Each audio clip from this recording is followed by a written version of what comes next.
Bom dia! Vamos dar encaminhamento ao nosso curso de Estratégia Empresarial. Nesse momento, o que nós vamos estudar é a questão da análise do ambiente interno às empresas.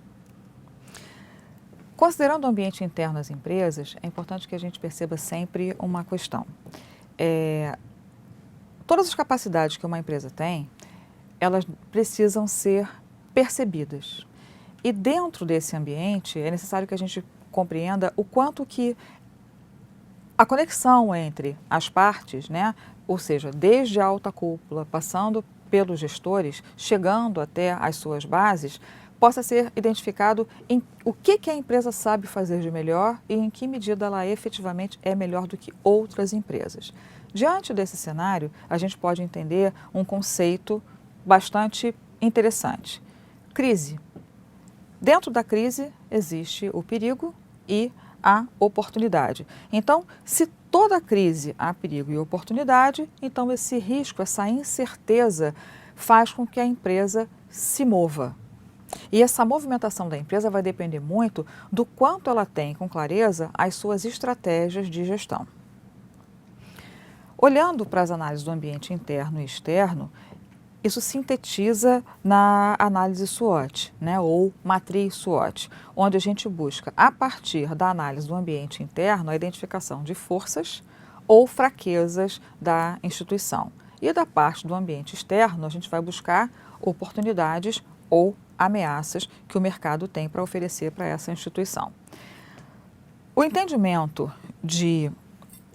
dessa análise, né, de uma força geral, quando eu paro para observar os pontos fortes, eu estou olhando para as competências organizacionais, que vai estar diretamente relacionado às fontes de vantagem competitiva. Quando eu olho para os pontos fracos, exatamente são questões que a empresa precisa melhorar. Ela precisa se desenvolver, ela precisa corrigir ou até em determinados casos ela vai precisar eliminar alguns tipos de procedimentos para que ela possa se transformar numa empresa mais competitiva. Elas são consideradas variáveis internas e são consideradas variáveis controláveis, porque elas estão dentro do escopo de decisão da empresa. A empresa decide o que vai manter, a empresa decide o que vai cortar, a empresa decide onde vai investir, a empresa decide onde ela não vai mais investir. E aí, dentro dessa análise dos recursos, pensar em diferenciação com relação à concorrência é sempre um marco para qualquer decisão estratégica. O quanto que as operações da empresa podem estar criando modelos mais eficientes ou não, se há algum tipo de entrave que impede a empresa de ter um processo de produção melhor, que impede dela ter um processo de comunicação com o cliente melhor, mais eficiente, enfim. Quais são as capacidades e limitações que essa empresa efetivamente tem e quais serão as formas de analisar os recursos da empresa. Sempre observando recursos financeiros, recursos físicos, recursos humanos e recursos tecnológicos.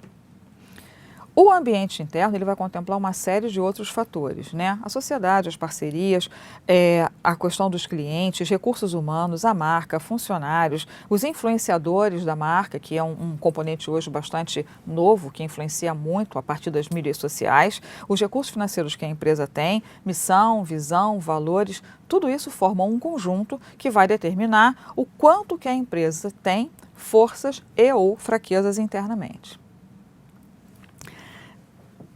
Partindo desse entendimento, se tem a matriz VRIO, né? O quanto que a empresa ela tem valor, o quanto que a empresa tem raridade, o quanto que ela é capaz de ser difícil de imitar, seus procedimentos eles serem muito superior ao dos seus competidores e do quanto a organização em si tem estrutura para conceber todos esses novos processos de inovação, gerando vantagem competitiva para ela. O objetivo da matriz VRIO é a geração de vantagem competitiva.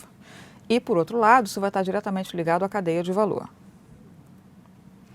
O entendimento da matriz VRIO vai dizer para a gente o seguinte: com relação a valor, a gente tem recursos que permitem à empresa explorar melhor aquilo que ela tem de melhor, né? E buscar melhores oportunidades no ambiente. Quando eu penso na raridade, eu penso nos recursos que a empresa tem, que ela controla efetivamente e que poucas empresas detêm esses mesmos recursos, ou seja, a empresa tem recursos raros.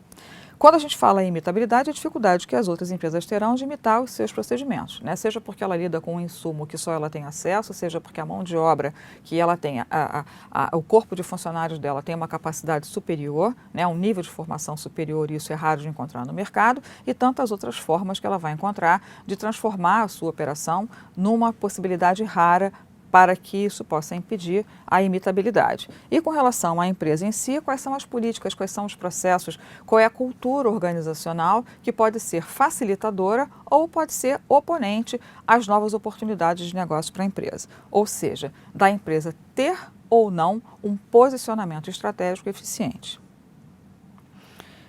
Uma forma que a gente tem de pensar é o seguinte, pode até soar como um exercício, né? Identificar quais são os principais recursos que conferem vantagem competitiva à sua empresa. Essa busca por informação significa um olhar mais profundo para a empresa onde a gente trabalha, porque se eu percebo quais são as fortalezas que a minha empresa tem, eu tenho como maximizar isso. Ao passo que se eu percebo as fraquezas que a minha empresa tem, eu tenho que gerar ações capazes de minimizar isso. Ou seja, não basta identificar pontos fortes e pontos fracos. É necessário que a gente também, a partir daí, elabore um plano de ação para maximizar aquilo que é positivo e para minimizar ou eliminar aquilo que é negativo. Então, esse exercício pode ser feito, inclusive, utilizando a matriz VRIO. Então, fica a dica, né? Identificar quais são as principais capacidades internas e externas de sua empresa. Elas podem ou não ser copiadas pelos concorrentes. Vale a dica, é um bom exercício de se fazer.